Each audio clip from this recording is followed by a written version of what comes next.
Okay, when we left off, we had just placed the implant as well as aligned it to our desired location. I have changed it a little bit between when I paused and when I started, giving a little more consideration to our kind of safety zone that we want between the edge of the implant and like the edge of the cortical bone.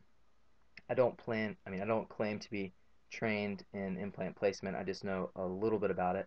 So this is my best guess. So don't fault me if my placement is non-ideal or violates principles.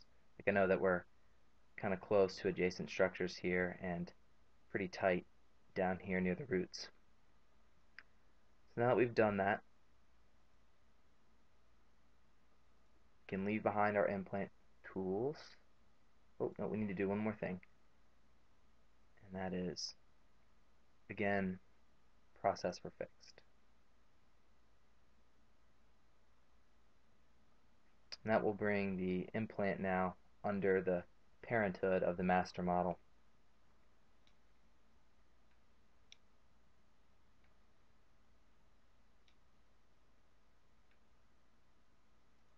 Okay, so the next thing we want to do is define our insertion axis, which is align it with the view such that you're looking in the same direction as you would be inserting the splint.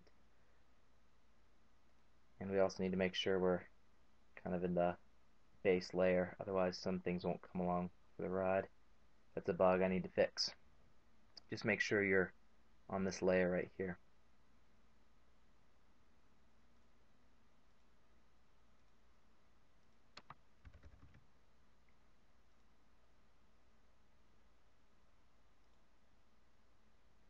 Okay, so now that we've done that, if we take a look at our hard tissue segmentation of the bone, which happens at a lower threshold than the teeth, see that the bone completely covers the teeth. So what I'll do now is called thickness compensation, and this is not analytical at all. It's definitely just a guess, and you base your guess based on what the model of the bone looks like. So when I do this, you'll see that we can now see the tooth mesh through the bone mesh, and so we've tried to use our best guess to compensate for the contraction that's involved in segmenting out those hard tissues. Okay, so now we can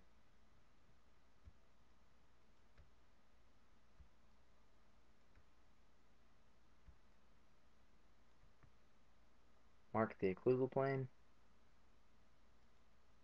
calculate the plane,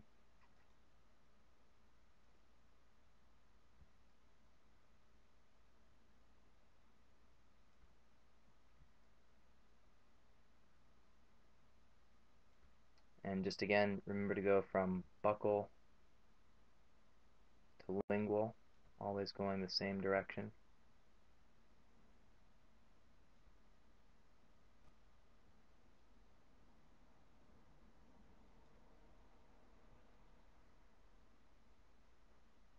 And now you no longer have to do this anymore. You just straight here.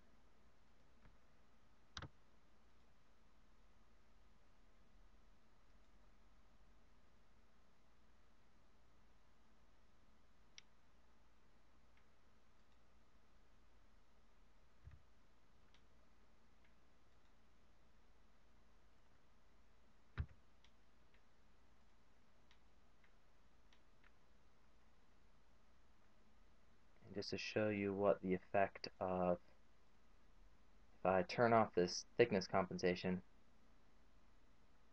you see the size of the teeth within the guide changes.